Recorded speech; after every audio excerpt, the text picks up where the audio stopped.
The opinions expressed on the following sponsored program are strictly those of the host, guest, and callers, and not necessarily those of this station, its staff, management, or sponsors. Broadcasting to you on WNN 1470 AM and TrentoVision.tv from the world's leading think tank laboratory, buried deep in an undisclosed building in hostile territory where evil and corruption is exposed. You're about to enter the Tom Trento Show.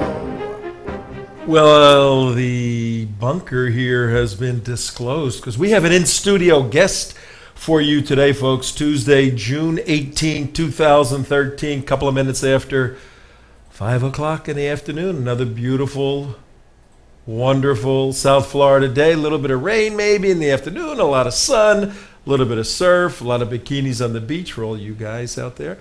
And we're just having a grand old time. Jihad Week on TrentoVision. It's Jihad Week on TrentoVision. And if you were with us yesterday, if you weren't, go to youtube.com. We live stream on YouTube. Everybody knows YouTube. youtube.com/The United West. For our new viewers, listeners, The United West is an organization I direct. All of us here are involved with a counterterrorism educational organization, The United West. We seek to defend the United States Constitution, to stand with Israel in these difficult days, to work to defeat Islam.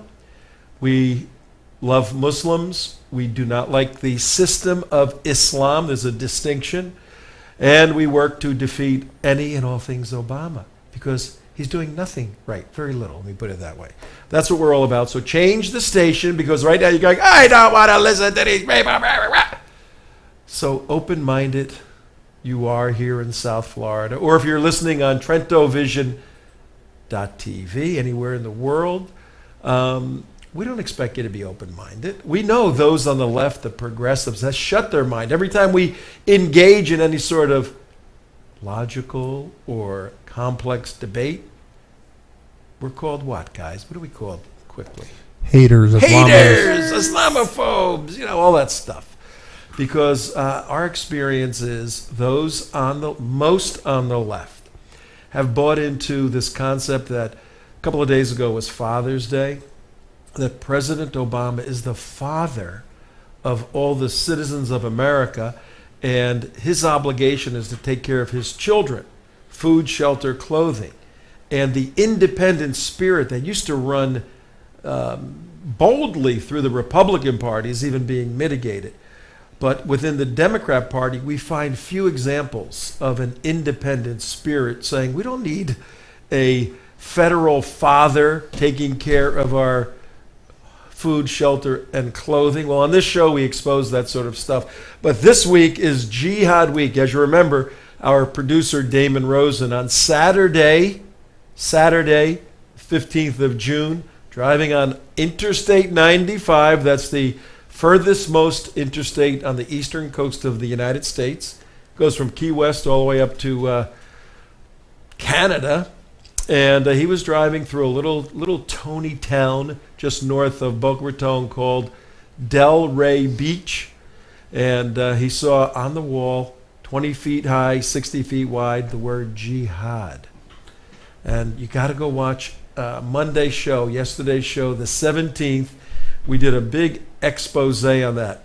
Well, in preparation for that, we decided to get one of the country's experts on jihad, and he happens to live in the South Florida area, and we happen to have him in studio. So let's introduce right now, we can go to our good friend, Joe Kaufman. Joe, how you doing? Nice to see you. Give Joe a hand. Welcome to our show. Thank you so much, Tom, for having me here. I so much appreciate you having me, and I appreciate all of the work that you've done. Excellent work. We're one team, one fight, and our show is a little different. We do a lot of hardcore stuff, serious stuff, but we we screw a little bit with the bad guys. We play around with them a little bit. We A call little it- bit. Yeah. We make jihad We fun. make jihad fun. Jihad is always fun. That's always fun. We have, I don't know if you know, we have an imam back there. Imam Abdullah. Yes. Joe Kaufman. Let me read his. I know of this man. I okay. do not like him one stinking bit.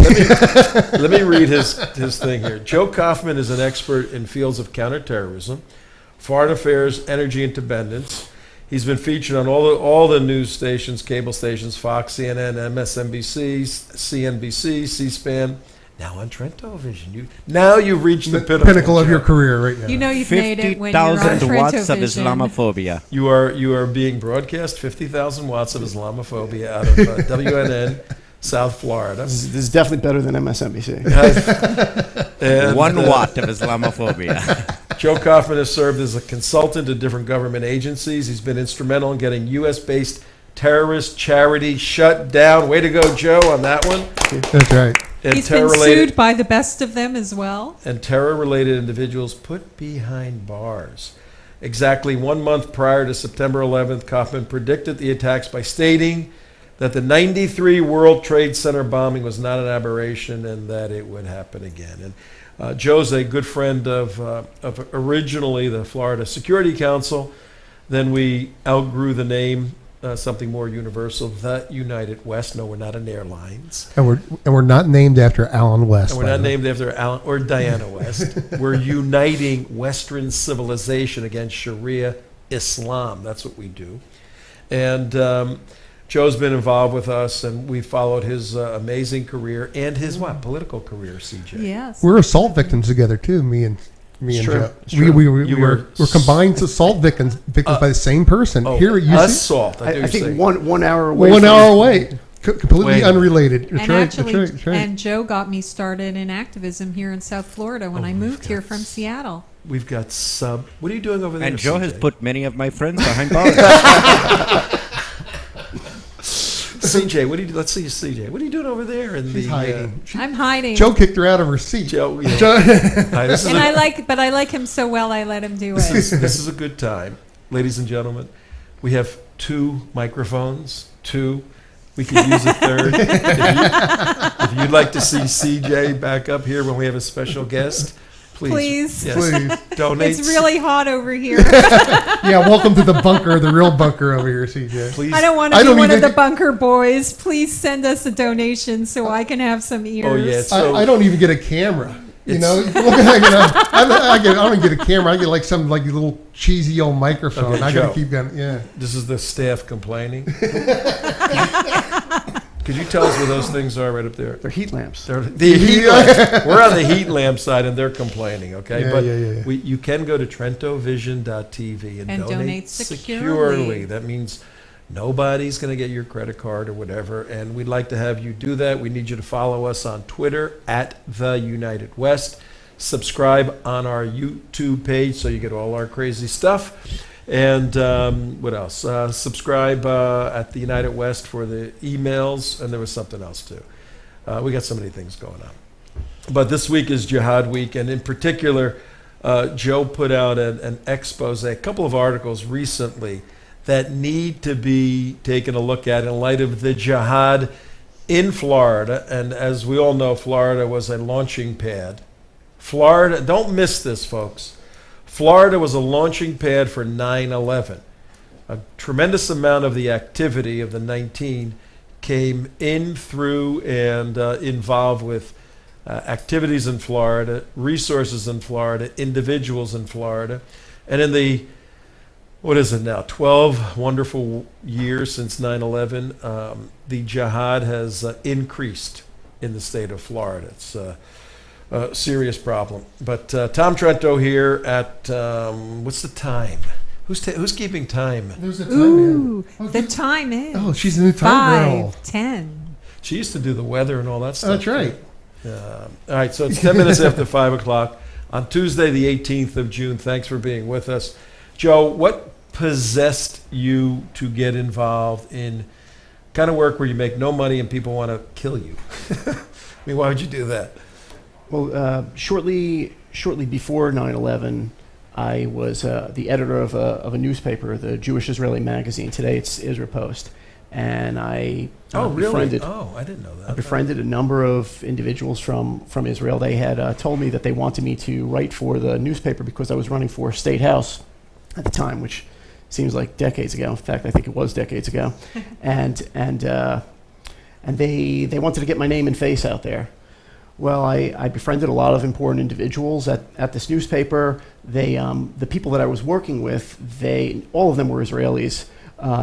None of them, spoke proper English, and they couldn't edit the English section of the newspaper, so they needed me there, and they needed me to interview individuals. And to make a long story short, I started receiving email from an organization that claimed that there was going to be a large-scale attack on the United States. And this was about 4 months prior to 9/11. At first, I thought this was a big conspiracy theory. I was running for office at the time. Well, after receiving a number of messages, some with very good intel in them, shall we say, a lot of I started looking into it myself, and I was not an expert in research. The only thing that I ever researched up until that point was my opponent and doing background research. But I started doing it, and I saw that a lot of it seemed to be true. And not only was it targeting Israel, which I believed at the time, and many others, I'm sure, believed was the only place that terrorism was affecting. But I started seeing that... This is pre-9/11. This is pre-9/11.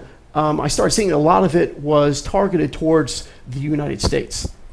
And I started sending out crazy emails to my email list. And I had worked up a decent-sized list from running for office, and basically saying that the sky was falling, that something was going to happen, and that I was sure of this. And some people didn't appreciate. Some people did appreciate, what I was sending out. They thought that I was somehow some kind of hate monger for sending out the stuff. That there's some kind of attack that's coming out from the Middle East.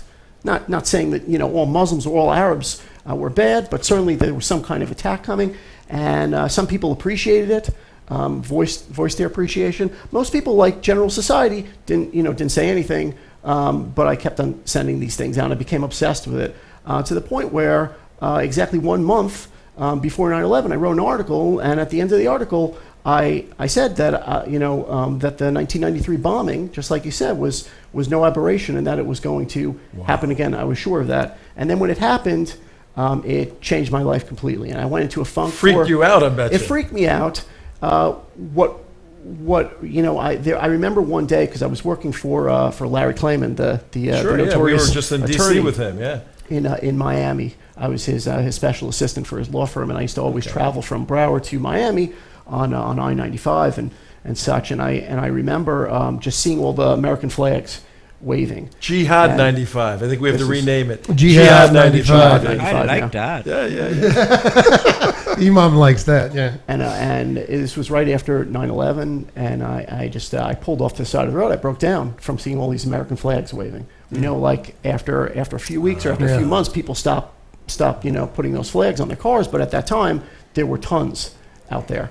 And I was part of this little group that used to just discuss Israel issues and how Israel was affected by terrorism. And for months I was saying to everybody, hey, look, there's a lot bigger problem. It's not just about Israel. And this was 2 weeks after 9/11. I was at one of these meetings. And at the end of the meeting, this woman, Bayla Rabinowitz, who I'm still working with to this day. You did the articles with her. Absolutely. She came up to me and she said, listen, you've been asking for people to research with you. I want to help with this research. And that night we went to her home, and she had a bunch of computers. We went online, and we never stopped. And we literally 20 hours a day we were on that. I would go to sleep and she would be on it, and vice versa. And we came up with a lot of information. At that time, there was the websites hadn't been cleaned. So you were digging into all this stuff. We were digging into the various mosques and other organizations, and we came up with a lot. And the research that we did at that time, right after 9/11, resulted in the closure of 2 terrorist charities and a number of individuals that went to prison at that time. Awesome. Tremendous, man. So, and that's where That's I am how today. it got started. That's how it got started. Wow. I know you a long time. I didn't know that was the path to the analytical work you do, the counterterrorism research that you've been doing. There's so many different places to go. Let me stop there because I know you know CJ and you guys worked together in the past. Absolutely. What we're doing today, folks, on the 18th of June, 2013, I'll do my own time. Oh, What do you- at 16 minutes after 16 5. Minutes for all you folks just 16 after 5. CJ is now the time girl. jumping into your automobiles on this beautiful Tuesday. Here we have a special guest, Joe Kaufman, and I believe you are running again for Congress. I am running again. I ran last time in 2012 with a 5-person primary. I came in second, and this time I'm going to be first and going up against Debbie Wasserman Schultz. Oh, thank Please, goodness. don't use that word in Somebody here, take please. her down. I don't mind her at all. Yeah, I would think not. We're here with Joe Kaufman, who is running for Congress again, and is an expert on counterterrorism issues. Before we get into the KaufmanForCongress.com, right? KaufmanForCongress.com. There it is on the screen, KaufmanForCongress.com. Before we get into the particular Jihad articles that got our attention the past couple of days, CJ, you got any kind of developing questions for Joe? Well, I want since we're going to be talking about the Bediers, I wanted Joe to give us the background. Go back 4, 5, 6 years to when you're the first Bedier tracker. No doubt. Really. So let's go back in time first and talk about the early part of Bedier's career here in Florida, how you started tracking him. We all got together at the first Muslim Capital Day to expose him. And then we'll. But Joe was go the guy forward. that Joe was was on the his guy radar, who got yeah. it started. So tell me how you breastfed, Mr. Badier at the beginning. So actually, Okay, well, I'm glad you said that and not me. I don't even know what that means. But Yeah. yeah. Bela, on the research part. Bela and I, we were doing this research, and we were doing research on a conference that was taking place, and there were a number of Islamists that were speaking at this conference. Well-known guys at the time, at least we In knew of your them, line and of work, right. certainly the Muslim community knew of these individuals. But there was one other individual, and this was in 2002. 2002, right? There was one other individual whose name was on there we didn't recognize. Okay. And this was Ahmed Bedier. And he was actually, at the time, a representative for a mosque called the Islamic Society of Pinellas County. Right. And that's how I actually discovered, or at least I discovered this name. Right. And then ever since then, we've been finding more. Right after that point, he got involved in CARE. And at the same time that he got involved in CARE, he became the communications director for CARE Florida. He was not yet the executive director of CARE Tampa. But since he was in the Tampa area, the Tampa-St. Pete area, he was Right. very important to CARE and the radical Muslim community. Why? Because in that area, there was a trial taking place, or beginning to take place, Right. for Samuel Alarian. And so CARE had the perfect individual, a spokesman for a mosque, right in Right. that area, who could track the Al-Arian case for Right. CARE and the general Muslim community. So Ahmed Bedier became very important for the entire Muslim community in the United States, and he became the spokesman. I mean, let's Right. put it out there. He was never named an actual spokesman, Right. But he the declared truth- himself to be. he Yeah, deferred himself, and certainly that's what CARE wanted him to do, Yeah. because he was on top of that case from day one. Now, I got a real quick question. During that relationship at this particular time, what was his relationship with Parvez Ahmed? Were they going back and forth? Because I know Parvez Ahmed up in North Tampa was working with him also. Parvez Ahmed, certainly, what Parvez Ahmed is in northern Florida, what Jacksonville area. Yeah, right. Jacksonville. University of North Jacksonville. Florida. Yeah. Parvez Ahmed was the registered agent for CARE Florida. Right. So at the time when Ahmed Bedier became the communications Right. director for CARE Florida, and actually the two of them plus Altaf Ali, who was the executive director Right. of CARE Florida, they were the three main individuals for CARE Florida. So I'm sure at that time Ahmed Bedier had a lot of dealings with, because they both with left CARE. Parvez. They both left CARE approximately at the same time after the Holy Land Foundation trial indictments came out. Is that true? Or when they both left the ship? Correct, that- and Ahmed started his own Right. group. Right. And I remember there was speculation as to Well, why that's the he FBI left tip-off CARE, also. and I remember writing articles, stating that basically his new organization was a political apparatus for Right. CARE, because Right. CARE at that time didn't have a political apparatus. Right. I mean, today they have a number around the country, but it seemed like his organization was able to get involved in politics where CARE could not. And so it looked like they were working hand in hand with each other, because individuals from CARE Florida were heavily involved with Ahmed Bedier's new organization, United Voices for America. Right. I hate saying that because it sounds very, I know. Yeah. it sounds very Innocuous. nice and American. innocuous, but it's for sinister reasons. Let's just clarify one point, though, if I could go back just a little bit. You referred to Samuel Alarian. A lot of people don't know who he was, who he is. The USF professor convicted of terrorism by his own admission. This man pled guilty. Yeah. So, I'll read. I just pulled some stuff up. Yeah, because it's very important if we're doing jihad here in Florida with our expert Joe, who tracked Badier to establish who Sami, S-A-M-I, Al-A-L, is.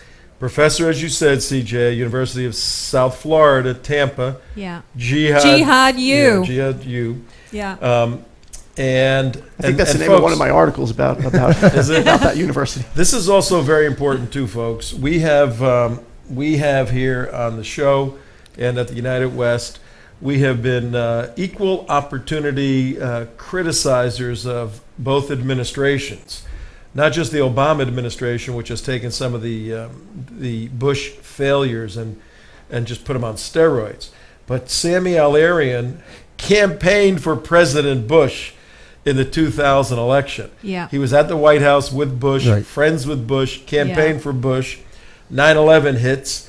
Bill O'Reilly The entire Muslim community was campaigning for Bush at the time. for Bush at that point. Right. Yep, and they did a 180 flip this last election too. After the attacks on September 11th, Bill O'Reilly went after University of South Florida, and the school came under a lot of scrutiny. That's when they started looking at Samuel Alarian. He was indicted February 2003, indicted on 17 counts under the Patriot Act. A grand jury acquitted him on 8 counts and deadlocked on the remaining 9. Okay? So he got acquitted and then deadlocked. Oh. Now they have to have a retrial. But he struck a plea deal and admitted to one of the remaining charges, terrorism, in exchange for being released and deported by April 2007. So he and was- where is he now? He was getting the hell out of here, right? Yeah. He He's says, all right, planning on it. I'll plead guilty. I'm going back to, where was he going to go? Palestine, I guess? Or where? I probably Jordan. At Well, the time. There is no Palestine. Well, before However- He would end up in Damascus, where the head of Islamic Jihad Islamic at least Jihad, was. okay. I don't Yeah. know But today. I'm not sure. Real quick, at the time. real quick point. But before that, he co-authored a book with our assault victim Bassam al-Ahabi Right. down here in Florida. Cue that up. And Okay. however, as his release date of April 2007 approached, Samuel Alarian, the individual that Ahmed Bedier, the subject of our analysis with our expert here today, as that date came by where we were going to deport him, a Virginia prosecutor says, I don't want this guy to get out of the country. He said, I want him to demanded he testify before a Virginia grand jury in a separate case. He's refused to do so. Samuel Alarian, he says, I'm not doing it because it violated his plea deal. He has since been held in house arrest in Northern Virginia since 2008, waiting for a judge to rule on the case. So he's in limbo right now. Oh, no, he's under in- house arrest. And this is Samuel Alarian I'm on your sorry, screen. he's home. He's he's not. not home. He's house arrest is Right. not limbo. House Oh, no, arrest he's in his house. Oh, is yes, not yes. But prison he's not where home. he should be. Well, Why he do has- you think a judge isn't Yeah, and yes, go. And his family has deciding access the case? to him. he was born in Kuwait, by the way. anybody has access to him. Sure. Anybody has access to him. I have visited him recently. All right, you have Bassam al-Habi? Bassam al-Habi, yeah. Yes, I do. Well, All right, let's set this up. Al-Halabi was a research assistant for Samuel Alarian. So he actually worked under him at USF. So when Al-Halabi wanted to get a job, or I don't know if he wanted to, or if somebody wanted him to get a job elsewhere, Good because it point. seems like there were two other individuals that were assistants to Samuel Alarian, both of them associated with Islamic Jihad. Right. Al-Halabi, and there was another one that was deported from the United States. The other one went to work as a professor at UCF, and Al-Halabi took a recommendation with him, a recommendation letter Right. to FAU. And he actually got a job as a professor at FAU, and Alarian helped him do that. And co-authored Bring in the the book? Jihad And local. co-authored books with him. Yeah. And Al-Halabi is actually from Damascus. So their books that they co-authored were being, and these were not Terrorist books on Islam or anything like that. Right. They were books on engineering and computer science, which is what they But still, they're specialized friends. in. They had But- a close working relationship together. Absolutely, and they took these books, and these books were used in conferences in Damascus at the same time that the head of Palestinian Islamic Jihad, I think Fatih Shakaki was his name, is his name, or I think maybe he was assassinated. evaporated. He was his brother, I think, took over after that, but at the same time that the head of Palestinian Islamic Jihad is in Damascus, Syria as well. Yeah, and what we're doing here today, folks, this sounds like it may get a little complex, particularly if you're driving really your not. automobile. We're establishing the fact that this past Saturday, the big sign that was written on Jihad 95, Interstate 95, 20 feet high by 60 feet wide, made national news, went viral, the video. Our producer, Damon Rosen, went there to cover the story, became part of the story. That indicated to us we need to expose the jihad a little more on our show this week. So we have a 5-part series. This is part 2, Tuesday the 18th. We brought in a local individual who's a international expert on these issues, Joe Kaufman, and we're working through the history of the principle of his article that we're going to get to, and the terrorist relationships that AHMED Bedier. Whenever we see him, we're with him. He's speaking to Arabic people. He has the hard Ahmed. Ahmed, yeah. But when he's not, he says Ahmed. You know. It sounds so much friendlier, doesn't it? Yeah. Ahmed. So At 5:29. Samuel Alarian. Samuel Alarian is a bad guy. Yeah. He wrote a book with Bassam al-Habi. Another bad Oh, guy. it's also important that it wasn't mentioned. Samuel Alarian co-founded Palestinian Islamic Jihad. Samuel Alarian was the North What's American... the name of that? Palestinian Islamic Jihad. Jihad. It's Yeah. Jihad Week. And he was the North American leader of Was this Palestinian Jihad Islamic Jihad. to sort of strive to have to Good not burn your education. toast and all that? Yeah. That kind of jihad? Yeah, Was it yeah. that kind of The jihad? warm Strive to fuzzy get by one? the day. This is not the Yeah, yeah. get in through the shape and day. be The a warm good fuzzy daddy jihad. kind Right, of right. jihad. This is full. Was it that Get jihad? down. Joe? This is kill the Jews and take Israel jihad. Bassam Exactly. al-Halabi also was found to have been shipping thermonuclear devices to No, Syria. thermonuclear. No. He's a bad guy, but That's not that bad. Or no, I'm sorry, nuclear imaging devices. Thermal imaging devices. Thermal this year. imaging. Thermal Thermal imaging. imaging devices. I got it on the screen. Sorry, sometimes I get a little caught up. Thermonuclear. Burn. The NSA just went like this. The point being of all this, that Ahmed Bedier is the spokesman and front guy with and for these terrorists, Yes. and passes himself off as a moderate Muslim who's the friend of politicians, who educates the FBI, who does building bridges of peace into the community and everything else. And Joe Kaufman exposes this. And and has an article exposing it right now. Before we get to the article, let's show this little bit of video because we have an interesting situation, folks, in our studio today. Show them the first Muslim Day one too. We have Joe Kaufman right here, and we have J. Mark Campbell over there. Both of them were at Muslim Day a couple of years ago, and they both got attacked by Bassam al-Ahabi, who's a professor at Florida Atlantic University. Yeah. The guy who's sending out nuclear bombs all over the place. Probably going to get sued now for saying that. It was a thermal imaging device. Imaging devices. But let's show this little piece of footage, and then you guys could share that story. And then we got to get into the meat of your article. We're going to have Joe back. Joe's a walking encyclopedia. I know. There's too much. And right, here is the...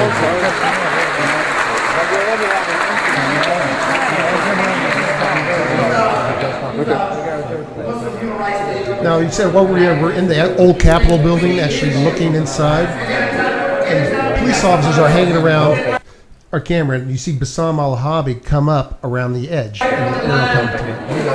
Now, he walks around the outside, scoping out and stalking our group. Boom. Blocks the camera with a clipboard. Now, 3 cops are standing around us at this time. Okay, I'm actually talking to this cop. I'm holding the camera right now. I'm totally focused on the cop, and all of a sudden, around the outside, that's the cop who's talking right now. And then you'll see this.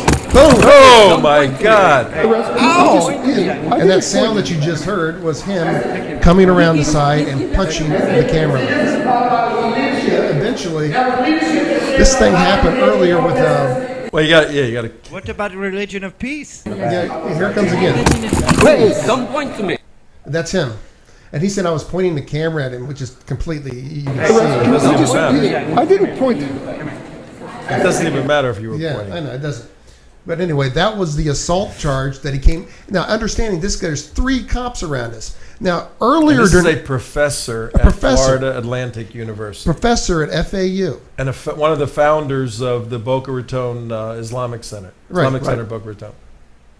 Yep. Oh, and we got the extra. You have his arrest photo up there? Yeah, here's his mugshot here. Yeah. Oh, he has a mugshot. Yeah. Now, after that, he actually got arrested, for this. And now, did he attack Joe first? Yeah, that's what I was trying to get to. Is Joe? Earlier today, I didn't know this guy. Apparently, Joe wrote a lot about him, and he was highly upset with Joe earlier about something. I didn't even know who the guy was. Joe is right here. Let's ask him. What happened?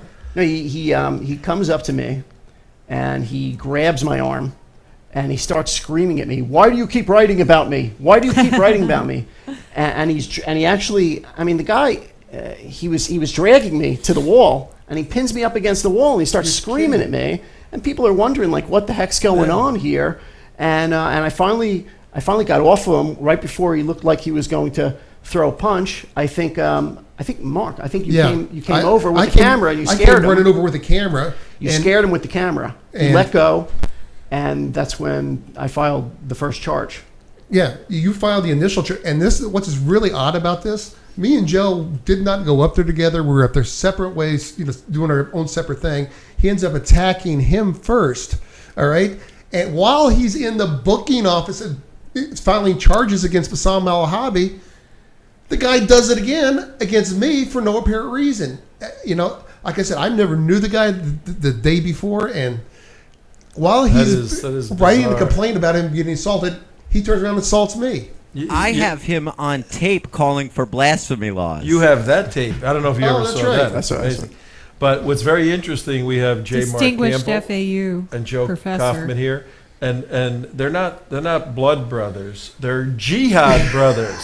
They got jihaded by the same guy who eventually was going to be found guilty, obviously, but he cut a deal with the state so that I found out, because we did a lot of work on this. He cut a deal with the state. He couldn't afford a conviction. You know why?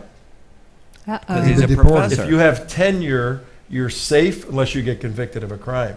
So he had to avoid losing his tenure at FAU. But So I know he pled out on a misdemeanor. But that wasn't a good enough reason for him to lose his tenure, God forbid, for No, that wasn't good enough, right? It was actually the first, that tells you about his FAU. buddy, Yeah. who also was an advisor to the Muslim Student Organization, which is a whole nother story at FAU. Both of them were advisors to the Muslim Student Organization. In fact, Bassem al-Alabi co-founded the MSA student, the MSO over there. But the Khalid Hamza, his colleague, was fired right before he could get tenure, and he wound up teaching at another university in Texas. But the reason why, as far as I understand, Frank Brogan's office at the time did not get rid of al-Halabi was because of the fact that he had tenure already. He had tenure. Yep. All right, folks. This may, as I said, sound a little complicated, but this is the kind of work that the United States government should be doing. But people like Joe Kaufman, it falls on his shoulders to do this research. And he doesn't have supercomputers and all this he's got a stuff. high-paid staff. He must have like 1 million people. Yeah, he's a hard worker He has and lots of digs and interns. finds this stuff out. So, Joe, tell us about the 2 articles you wrote and why they're of such concern for the citizens of Florida, the citizens of the United States. What I wanted to do originally was go into a profile of Ahmed Bedier and who he was when he first came to the United States, and I wanted to find out a little bit about his family. And so when I went into Ahmed Bedier's Facebook page, he had a number of photos there. One of those photos was a graphic, and I saw the words on it. They looked like they were photoshopped, just like Ahmed Bedier photoshops anything else. He photoshops them all the same way. Note to Ahmed, you probably want to change that. Well, you may bit. want to change it. But this one graphic was of somebody that he claimed was his brother, who he claimed was shot the day before he posted that graphic. This is December of 2012. And he claimed that this individual, his brother, was rescuing individuals, and he was helping individuals, and he was actually some kind of hero for what he was doing, and that he was shot he mentioned in the head, but it was actually in the face under his eye. He was shot. We have up on the screen for his heroism outside of ousted leader Hosni Mubarak, the ousted leader of Egypt, the ousted president. so this is all taking place in Egypt. This was in He's Egypt. Egyptian, right? He's The Egyptian. Bediers? The entire Badier family is Egyptian, and he gets shot outside of the presidential palace of ousted leader Hosni Mubarak, an area which I might add, there was heavy activity there, jihad activity, individuals fighting against the government forces. Because of course, for Islamists, they wanted to get rid of Mubarak and replace him with Mohammed Morsi, an Islamist, a Muslim Brotherhood member, just like themselves. Right. But this happened December 2012. Correct. So who then? I mean, Morsi's well entrenched. Who's Morsi fighting outside that Ahmed was involved with, or Amir? I mean. Yeah, was this Yeah, 2011? and who shot him? Yeah. No, it was 2012. 2011? This is the December picture. 2012. This is after This is- Hosni Mubarak was put in prison. Right. But what I wanted to This is show. when they suspended the Constitution and they fired all the judges and they were going to have this national referendum. I believe this is before Egypt. Morsi got into. If I'm not it sure. was I'm not 2012, sure. he was already in. Yeah, he was in. The election took place at the end of 2011 for Morsi, so he would have already been in power at the time. It could be when they suspended. I think that's when, yeah. But the important thing regarding Amir Bedier, his brother, was I went onto Amir's Facebook page, and it These guys seems who got Facebook pages. These guys. what was interesting was, and his Facebook was like Amir MB, and at first I thought because Amir I think in Arabic means leader or maybe even president, Right. something like that. Amir, right, and yeah. and MB I would think was Muslim Brotherhood. Right. So when I saw this on Ahmed Bedier's I think he was a friend on Ahmed Bedier, or one of the family members. And so when I went on to, and it had a picture also, their profile picture was of Abdullah Azzam, who is the mentor of Osama bin Laden. Now we're getting serious. So I figured whoever put up this page is somehow involved with the Muslim Brotherhood, maybe the leader of the Muslim, maybe this is the official Facebook page of the leader of the Muslim Brotherhood. That wasn't the case. Oh. Right. The case was that this was the Facebook page of Ahmed Bedier's brother. And You didn't know this? I didn't know this at the time. Wow. And what I found was that because Facebook, it tells the public Sure. exactly what you do. When you change your profile picture, it tells the public that you changed the profile picture and what date and what time you changed your profile picture. All right. So when he changed his profile picture from when he was a little boy playing with his sibling, his younger brother, the Zamir, playing with his younger brother, I think his name is Abdel Karim or something to that tune. He changed that profile picture to a picture of Osama bin Laden, and then again he changed it later to Abdullah Azzam. And Now, this when was took it changed place. to Osama bin Laden? This After actually he was killed? Well, he was never killed. He was shot in the face. No, but Osama bin Laden. He survived. This was after Osama was killed. This was actually in May of this year. This was only 1 month ago that he posted these particular pictures on his site. Now he posted another picture of bin Laden as well. But with regards to his profile pictures, this happened Okay, hang on only one second. last month. We gotta bring this together here. Right. Tom Trento here on TrentoVision.tv, WNN 1470. We're discussing the Jihad in Florida with Joe Kaufman. 3 years in a row, folks, the state of Florida was not able to pass ALAC, American Laws for American Courts. 3 years in a row, one Muslim leader fought against it and had sufficient influence with Democrats and Republicans to assist in shutting down protection for people under the U.S. Constitution and the state constitution in Florida. That individual, Ahmed Bedier, is the subject of the show today to show you how the jihad goes right into Tallahassee. And Joe's explaining that his brother, Amir, put up a couple of months ago pictures as homages, as honoring Osama bin Laden. Can I? That is, he looks like Osama bin Laden, actually. The brother. Amir looks like Osama bin Laden. Well, he looks Sharia compliant. Oh, And he by is. the way, Sure. Ahmed Bedier. What is that pic? Ahmed Bedier did not want ALAC. Had nothing to do with Sharia. He was more concerned with Jewish marital law. Right. If you'll remember, it had nothing to do with Sharia law. It was to protect the Jews. Well, in writing this article, I wanted to figure out There's Ahmed exactly, on the screen right now. exactly why Ahmed Bedier would want to stop these anti-Sharia law bills from taking place.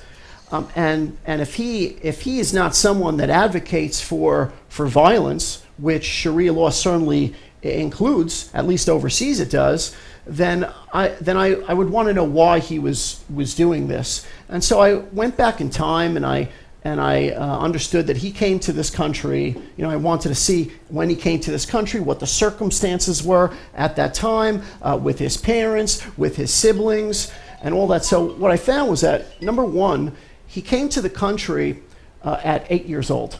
This was roughly 30 years ago. His parents took him and 1, 2, or 3 brothers with him to the United States. And they settled first in Indiana, and then they went to Indiana. and then they went to Oregon. Now, Indiana, of course, there's a lot of jihadi activity going In on. northern Indiana, up around Chicago area. What's the name of the town? Oh well, I don't know the name Indiana? of the town in Indiana, but Yeah. certainly like ISNA has its headquarters there, and Okay, and this is northern Indiana, so that's real near Chicago. What I'm saying, because that's another place where the Muslim Brotherhood was founded, was the MSA area Absolutely. there. A little So- bit south of And, Chicago. and that's interesting. You say that, although I'm not exactly sure exactly what part of Indiana they Right. settled in. But what's interesting is that this took place roughly 30 years ago. because he's about 39, 40 years old Right. today. I think he's 39 years old today, maybe 38 or so. But Today's his birthday? He Hey, happy birthday, Ahmed. But 30 years ago was when Hosni Mubarak got into power in Egypt. And when Mubarak took power in Egypt, different things happened. One of them was that the Muslim Brotherhood was outlawed from Egypt. And because of the fact that they outlawed the Muslim Brotherhood, they sent out of Egypt Yusuf al-Qaradawi. He was banned from Egypt for 3 decades until he came back now with the ouster of Mubarak. So it could very well be that the parents of Ahmed Bedier wanted to leave Egypt, not so that Mustafa, which is his father's name, Mustafa Badier, came to the United States for study work to get his PhD, which he claims that's the reason why he came to the United States at that time. But it's possible that they came to the United States to escape capture or indictment from Mubarak. And it makes sense when you figure that Ahmed Bedier created this graphic against Ahmed Shafiq. He was the individual that was from the Mubarak government who was running for office against Mohammed Morsi. He created a graphic saying no to Shafiq, and it was posted on Shafiq was the moderate Egyptian. Yes. And Morsi was the was colleague the Muslim of Brotherhood. Mubarak. So Ahmed Bedier, Florida, top Muslim, one of the top guys in Florida, he was supporting the Muslim Brotherhood guy Absolutely. in Egypt. Okay? No doubt. We're And following it. And he went to Egypt for the revolution to do just He that, went to where? support. He went to He Egypt went to to support, Cairo, to yeah. support the revolution. We have him Ahmed with Bedier. Yeah. with the flag. But the important thing about this picture was it was posted on his father's Facebook page. His father, Mustafa, has his own Facebook page. It was posted on the Facebook page. You don't need Prism. You don't need anything. You have Facebook. You had all the information there. The father wrote something interesting above the picture in Arabic, and it was translated for me. He wrote "Choose Sharia" in Arabic. This was the father. The father, no doubt, when he came to this country, he was an Islamic fundamentalist. Yeah. Certainly, he has these young children, Ahmed Bedier and his brother Osama, who is a little bit younger than them. They're about the same age, but a little bit younger. Ahmed Bedier has a brother named Osama Bedier. He's a Joe, you're making all this up. I'm not making this. Okay. I'll tell you, this it up. looks like this family, they left Egypt to be the vanguard of the Muslim Brotherhood in the United States. It's quite possible. That's what the kids are trained for. But what ended up happening was that the parents left town with a number of the siblings, and they went back to Egypt following his PhD. They got the PhD in Corvallis, Oregon. They settled in Corvallis, Oregon. Ahmed and Osama both excelled in sports at Corvallis High School. They were both. Ahmed excelled in sports. It's hard to He's imagine. a dumpy little guy. They both set records for there swimming. he is, right there. What picture is that, Mark? That's in Egypt. That's one he posted on his Facebook page. Ahmed Bedier posted this picture on his Facebook page supporting the overthrow of the Egyptian government, talking on his cell phone, calling back to the United States. Wow. And this picture may very well have been while either shortly before or during Yusuf al-Qaradawi's speech in Tahrir Square, because Ahmed Bedier actually broadcast his radio show, probably via his cell phone, while Yusuf al-Qaradawi was giving his speech in Tahrir Square. Ahmed Bedier was that makes sense. Was right there. That makes sense. That's why he's on the cell phone posting it. I'm here in Tahrir Square talking on his cell phone to the public. That makes complete and total sense, Joe. Correct. And you think about it. He's on his radio. I'm reporting live from here. I would do, if I was him, I would be doing that.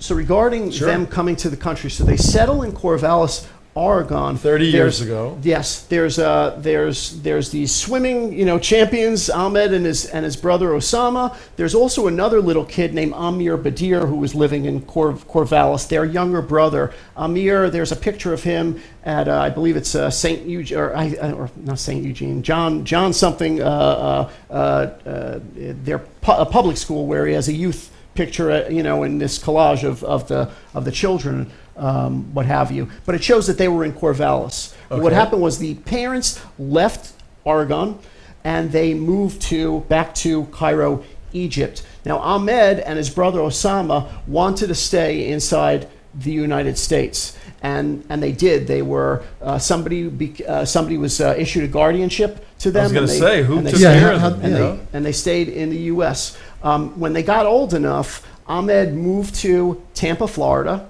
and Osama moved to California, to, I believe, Riverside, California. They both started a company together. It was an internet marketing and website development company together. And they so here's the big thing.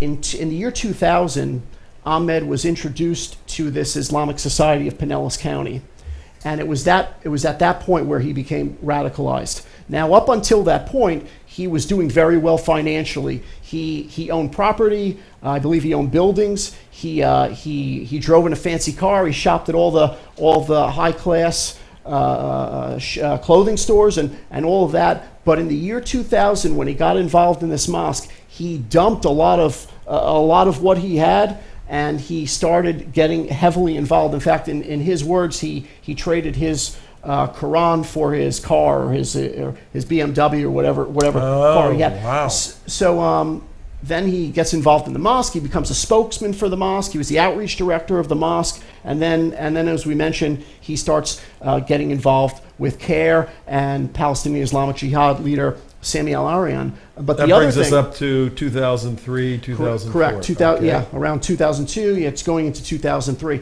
So at the same time, Osama Bedier is in California now. When Amir Bedier drops, his companies, he also had a dental office and all of these different things. I mean, he was a jihadi entrepreneur, should I say.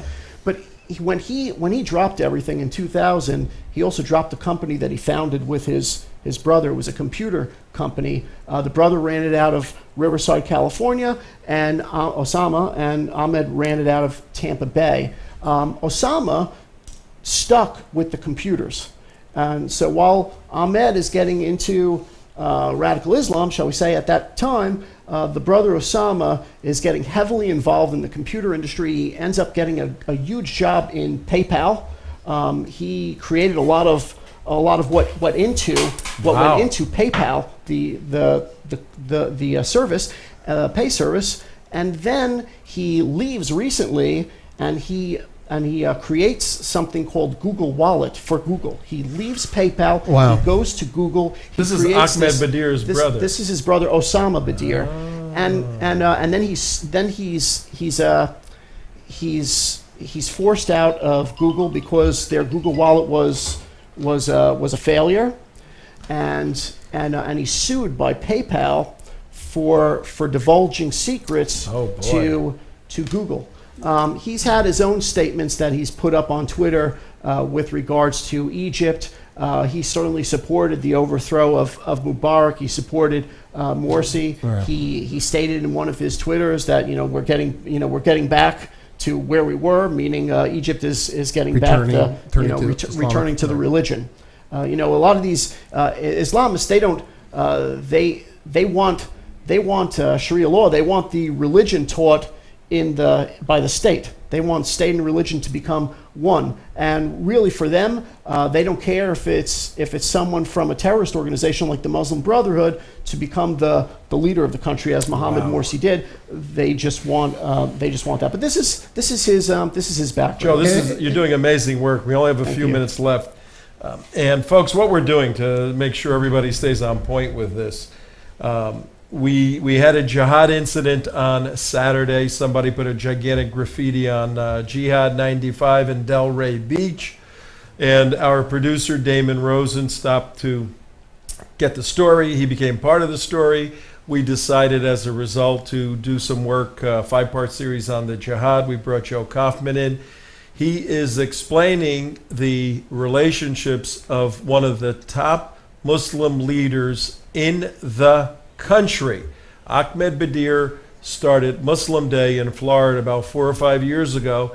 Now he's replicated that day in several different states, including Washington, D.C. Right. D.C. And He we have meets 30 with Pelosi, former Speaker Pelosi. He's friendly with her. He's been to the White House several times.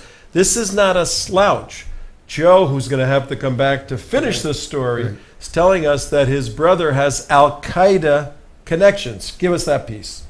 Oh, so we find out that he's posting all these jihadi photos on his website. When my original article came out for front page, right after it came out, of course they cleaned their Couple sites. weeks ago, right? Yes, Ahmed cleaned the graphic, which you have on the screen right now. He took it down from his site, and his brother erased his entire Facebook page. Now, what's interesting is that Ahmed referred to his brother as a hero. Ahmed's brother Ashraf said that this is the nicest guy you'll ever meet, meaning the Al Qaeda follower Amir. But one of their family members, Raham Bedier, she wrote something different. She wrote that Allah should grant forgiveness for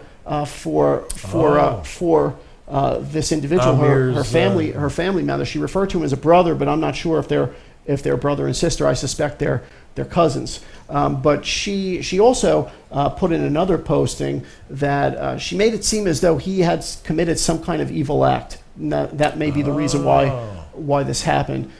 So there's definitely a difference of opinion within the Badier family with this brother. But no doubt he was in that place at the wrong time for the wrong reason, not being a hero. But no doubt he was involved with the wrong people, and he almost died for it. You have to uncover that for sure. Analogously, folks, so that you see the picture here. If you're a German and you have on your wall a picture of Adolf Hitler, it's sort of a cause and effect relationship. There's a conclusion that you agree and support You're making a statement Adolf by that. Hitler. That's simple. If you're an Arab and you have Osama bin Laden on your wall, most likely you agree with who he is and what it's all about. And that's the kind of connecting of the dots that the USG has failed to do. I found out more information. We found out recently that the FBI dropped the ball even more so on the 2 Boston bombers. But Joe, thank you for the tremendous amount of work. You got about 30 seconds to give us a closing thought. We're going to have you back and pursue this a bit more. Again, thank you so much for having me. I just want to mention, you mentioned Hitler. I just want to mention one little thing when we can close. On one of his Facebook friends, this is Amir Bedier, put up a graphic of Hitler where Hitler is quoted as saying something to the tune of, "I killed off half the Jews. Now it's up to you to do the other half." I read that. The exact quote is, "I killed off half the Jews and left the other half so you understand why I did that." Right. Oh yeah. So here's this is the Badier family. Now, anyway, thank you again. Thank you so much. Joe, It's good an honor having to you be on your here. show. What do you think, guys? How do we put him out of business? Well, how do we put them out of business? How do we put Badier out of business? We're going to have to hold that We because just play what he plays and his little sound bites at Capitol. we will pursue that, but the little Tick tock, tick tock. 4, 3, 2, 1. Fade the Bye black. bye. Thank